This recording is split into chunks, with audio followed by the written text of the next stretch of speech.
So hello you sexy people, we back again with another MrBallen video, top 3 photos with disturbing backstories. Y'all saw the thumbnail, that was some freaky shit. Let's go, I'm curious to hear what's going on. Pretty much, let's go. Let us go. The spectacle. Just after midnight on June 17th, 1939, a crowd of people began to form outside of this unremarkable building in Versailles, which is a city in France. The atmosphere in this crowd was electric. They all knew why they were there. They knew what they were about to see, but even still, there was a lot of nervous anticipation. And so as such, some people were coping with these nerves by drinking alcohol and trying to laugh and have a good time, while others were much more subdued and were trying to be respectful about what they were about to witness. Between 1 and 2 a.m., the doors of this unremarkable building opened up, and a group of men dressed in the same dark uniforms came out and didn't say a word to the crowd, and the crowd immediately went silent and began to back away from them. And this group of men, they walked right out in front of this building, and they had lumber and they had tools with them, and they began constructing this kind of strange wooden structure.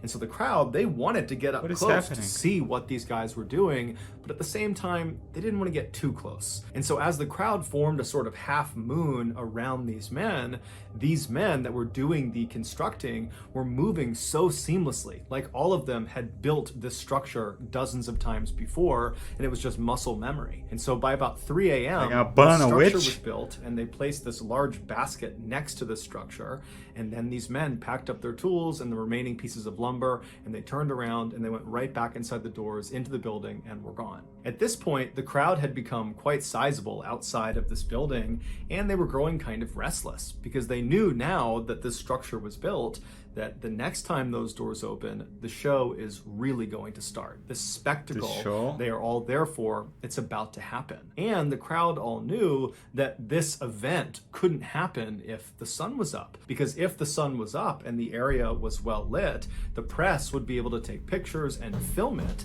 And that's not what officials wanted. They wanted this to happen in the darkness. But for whatever reason, they can't take pictures at dark? Delayed inside of this building, and so the crowd was just getting more and more restless. People are getting more and more drunk, and they're getting louder and more disruptive and boisterous. And then around 4:45 a.m., the sun had come up. So the press was out in full force with their cameras trained at the doors of this building. And so the crowd really at this point is not actually expecting this event to take place, because at this point it just seems totally unlikely. But at 4:50 a.m., those doors swung open, and standing in the threshold was 31-year-old Eugene Weidman, who was a convicted serial killer. His arms were tied behind his back, and the so I was kind of right, it's an execution. The collar of his white shirt had been tucked down inside because they needed his neck to be free and clear because he was about to be beheaded. So the two guards on either side of Eugene, they pulled him forward out towards the crowd, so the executioners behind him, who were dressed all in black, could filter out and take up positions alongside the guillotine, which is that wooden structure that had been built earlier in the morning. Wait, so that's what they did back in the day? I thought they just had like a guillotine, somebody like staying somewhere. They went and built a guillotine before they execute somebody. Wow, that's kind of so as Eugene is being brought out towards the crowd and everything is getting set up for his execution, the crowd went wild. They were shrieking and howling and laughing and pointing and booing and just generally being completely rambunctious and totally bloodthirsty. Eugene kept his head down. He did not want to look at the crowd, and he did not want to look at the guillotine.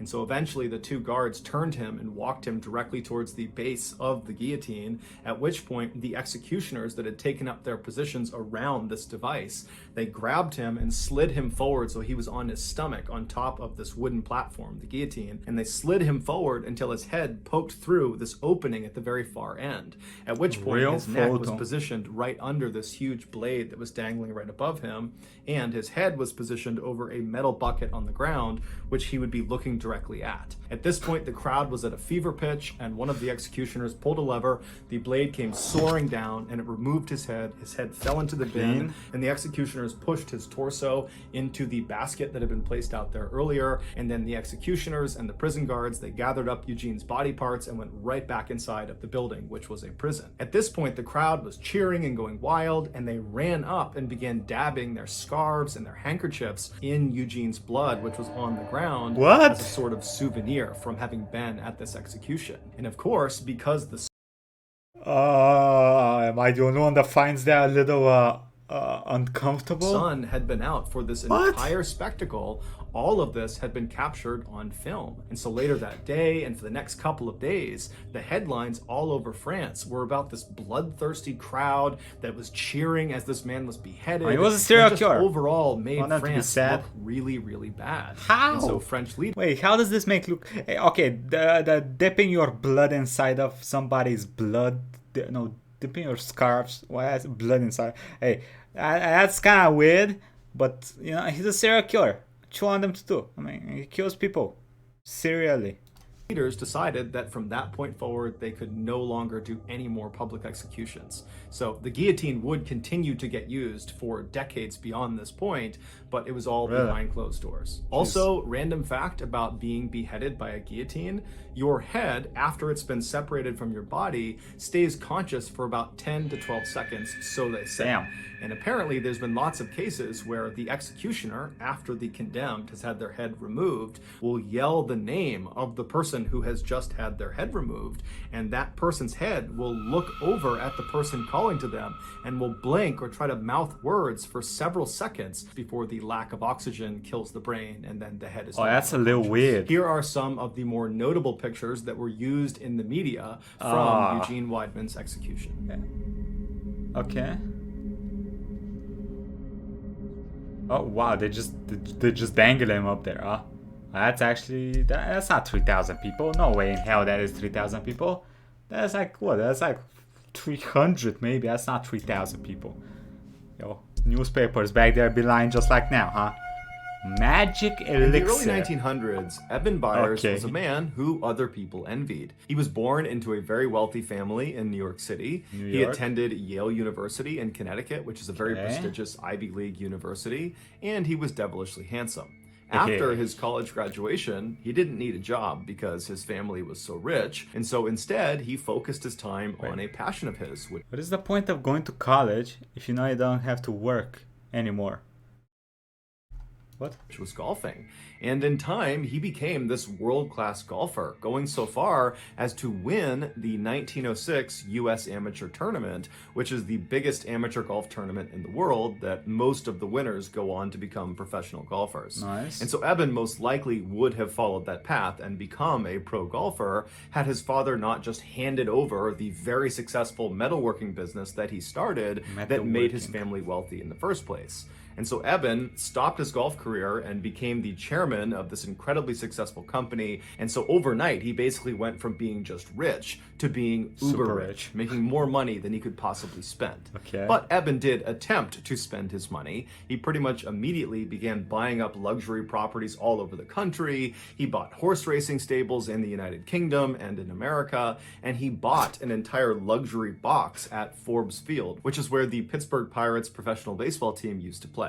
And so in addition to owning all these incredible things, Eben also, through his role as chairman of this company, began connecting with and befriending very powerful and influential people, like the founders and executives at the Coca-Cola company.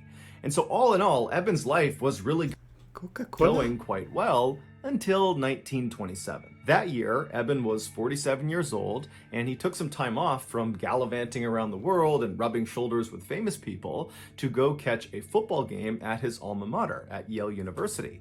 So he hops on a train, he rides to Connecticut, he watches this game, and then afterwards he gets back on the train to head back to Pittsburgh. And this is a very long ride. It's over 12 hours long. And so Eben naturally bought a first-class ticket, and so he was inside of a train car that had bunk beds for passengers to sleep on during the ride. And so Eben climbed into a top bunk. I can't be the only person that's asking myself, how can this be creepy? How is this gonna go fucking wrong as hell? The first one's that creepy. This one's like normal. A few hours later, after the train is well on its way to Pittsburgh, Eben, in his sleep, manages to roll to the side of the bed and actually falls out of his bed onto the ground. He lands hard on his left side, it wakes him up, and as he stands up, he thinks he's okay, but then he feels this shooting pain in his left arm. So he's moving his arm around, he's not really sure what's wrong with it, but he's hoping it's just some bruising, and so he decides to get back into his bunk and just go back to sleep. That's such a man thing to do. He manages to fall asleep despite the pain, and then when they roll into the station in Pittsburgh several hours later, he wakes up and right away he feels that pain in his left arm. And so after getting off the train and going back to his house and dropping off his luggage, he went right to his physical therapist's office to ask him if there was anything he could do to help with the pain in his arm. And so the physical therapist examines Eben's shoulder and determines that, there's no structural damage to his arm, but obviously Eben is in pain. And so he says, look, there's a new product that came online that's quite expensive, but since you're a man of means, maybe it's something you want to consider. It's called Radithor, and it's supposed to dull aches and pains, and it's supposed to give you this huge boost of energy. Radithor? So, maybe you want to try that.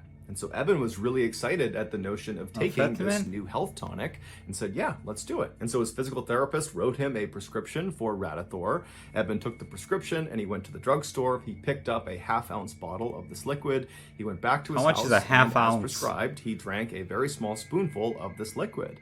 And right away, he felt this surge of energy, the pain in his arm started to fade, all the things this health tonic claimed to be able to do, it was doing. And so over the next couple of days, Eben very diligently every day took the prescribed amount, a very small spoonful of this Radithor, and every day he felt better and better and better. Not just the pain in his arm, but overall, he felt happier, he felt fitter, he felt alive, and he was attributing all those feelings to this miracle tonic. And so he began taking more and more of this tonic, well beyond what was prescribed, to the point where he was drinking 3 full bottles of Radithor every single day. And so for years he did this, and it was all going great until his jaw fell off. Literally. What? And it was all going great until his jaw fell off. Literally, in 1931. How does somebody's jaw just fall off?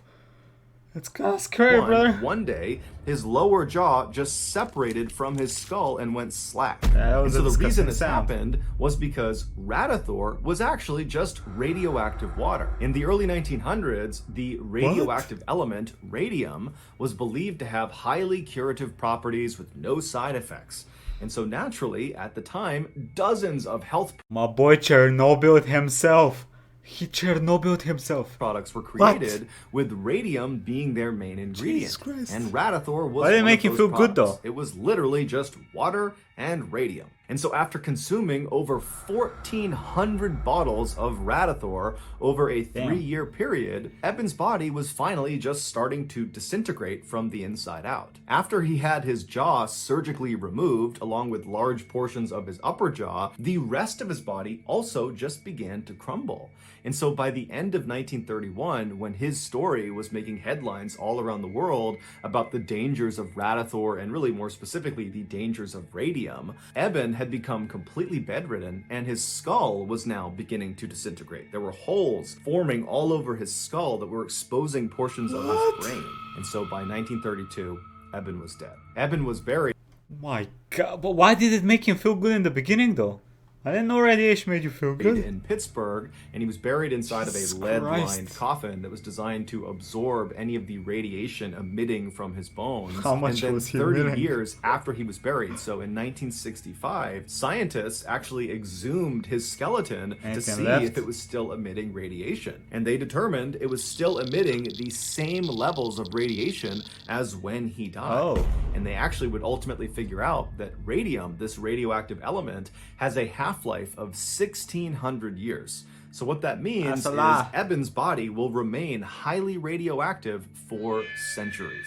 Here is a picture of Eben with his jaw surgically removed. It was taken shortly before he passed away.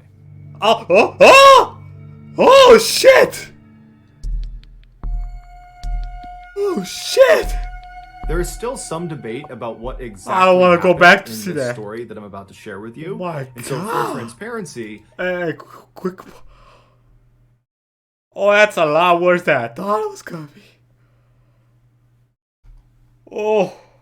In this video, I am going to rely on the narrative that was presented in court by the defendant. Oh, so God. With that in mind, here we go. On the afternoon of December 3rd, 2012, a freelance photographer working for the New York Post newspaper named Umar Abbasi was walking down the stairs of the 49th Street subway station in New York City. This very busy station is located only a few blocks away from the very famous Times Square. And so after Umar made his way down to this underground subway station, he walked over to one of the big automated kiosks that looks like an ATM, and he purchased a subway ticket. And then with his ticket, he walked over to the turnstiles. He slid his ticket through the slot, pushed past the turnstiles, and was now standing out on the actual train platform. And from where Umar was standing, this platform basically was like a huge sidewalk that stretched all the way to his right a couple hundred feet. Oh, please tell me this is not... Hey, brother, have y'all ever had these feelings when you're on one of these metro stations? Y'all seen the clips of somebody pushing someone in front of the things? I gotta be honest with you, every time I go there, I stand with my back towards one of these poles, nobody's touching me, or I'ma punch you in the face. I have crazy, what do you call it, like, fears of that. And all the way to his left, a couple hundred feet. And don't trust nobody there. Of this platform were the actual tracks down below, because the train, when it came out of the tunnel, it would actually come right up alongside this platform with almost no clearance between the platform and the train. As such, the leading edge of the platform, basically the lip of the train platform that's closest to the train tracks, has this big yellow line painted all across it to keep... I don't like how much detail he's going into speaking about this. It's making me extremely uncomfortable. Commuters from standing too close to the edge, because if a train came through, they could actually get hit by the train. And so as Umar is standing on this platform and he's looking left and right, it's totally crowded with people, and they're all kind of tucked back against the wall away from this yellow line. And so Umar decides he's going to turn right and wait at the right end of the platform, just because he saw down at the far end there appeared to be a gap in people, and he figured he could stand right there. And so Umar begins navigating past all of these people on the right side of the platform, and for the most part, everyone he is passing either has their head buried in their phone, or they're listening to music, or both. Because the thing about riding trains, especially trains in busy cities, is none of the commuters want to talk to anybody else. They want to be completely left alone. And so as Umar is walking, everyone was basically doing that. But at some point, he did pass two people that were engaged in a pretty heated conversation. Umar had no idea what they were arguing about, or if they were even arguing at all. He didn't know who these people were, but he took mental note of the fact that two men were kind of bickering with each other. And so he walked past them, didn't give it much of a second thought, and he arrived at a gap in the gaggle of people waiting for the train. And there he just stood well back of the yellow line, where he pulled out his camera and began clicking through the images he had taken earlier in the day at an earlier photo shoot. And so as he's clicking through these pictures, he starts to notice that those two men who had been bickering before are now straight up yelling at each other. They're screaming obscenities at each other. It's not clear who's fighting about what or who was the aggressor, but it's very obvious that at this point they're fighting. And so Umar looked away from his camera and looked left down the platform towards these two guys. And so these two guys are about 100 to 125 feet away from him, and all the people that were standing in the vicinity of these two men are beginning to migrate away from them. They just don't want anything to do with them. Because the thing about being in subways, especially in cities like New York, is there's lots of people that go down into these train stations that are inebriated or mentally unstable. And so very strange and bad behavior is just kind of a normal thing, and people tend to just kind of ignore it. And so that's what's happening. People are kind of walking away from these two fighting men, doing their best to pretend it's not happening. And so Umar spent a couple... Hey, that's one of the easiest ways to clear seats for yourself in trains and shit like that, though. Just pretend you're crazy. Yell some crazy shit. Threaten people you're gonna piss on them. And they're gonna clear your seat immediately. More seconds. Don't take that as advice, though. At these two men, but eventually just shrugged and thought, you know what? Whatever problems they have, they're not mine. And so Umar went back to his camera and continued to click through his pictures, when all of a sudden he hears a scream coming from the left side of the platform. But it was not a scream that sounded like it came from either of these two men. And so Umar looked up from his camera and looked left down the platform, and now he just sees chaos. It's people running away from these two men. People are running to get away from whatever is happening around them. And so Umar's thinking these men must have come to blows, and they're now fighting actively, physically with each other. But when finally the crowd kind of cleared for a second, he saw a woman pointing down at the train tracks right in front of where those two men had been standing. And so Umar looks at the woman and he follows her finger down onto the tracks, and he sees there is now a man, one of the two men who had been fighting, laying face down on the train tracks. And then, to Umar's horror, he looks up down the tunnel where the train would come out of, and he sees the headlights of the train. It is now coming into the station. And so Umar starts running down the platform to try to get to this man to pull him out of the tracks. And as he's running, he pulls out his camera and he turns the flash on and he holds the shutter down and he aims it at the train conductor. Did my boy just get a selfie with a man that's about to die? To hope the flashing of his camera will alert the train conductor to put on the emergency brake and stop the train before he hits this guy down on the tracks. And so as Umar is running, trying to signal this train conductor, the man down on the tracks tries to stand up, and Umar sees he's really struggling to stand. And when he finally gets up, he turns and he grabs the edge of the platform and he tries to pull himself up and out of the tracks, but he doesn't have the strength or the coordination. Pulled him up? And as Umar is getting closer and closer, but he's still too far away to help, he sees that this guy down on the tracks is not going to be able to get out of there before the train hits him.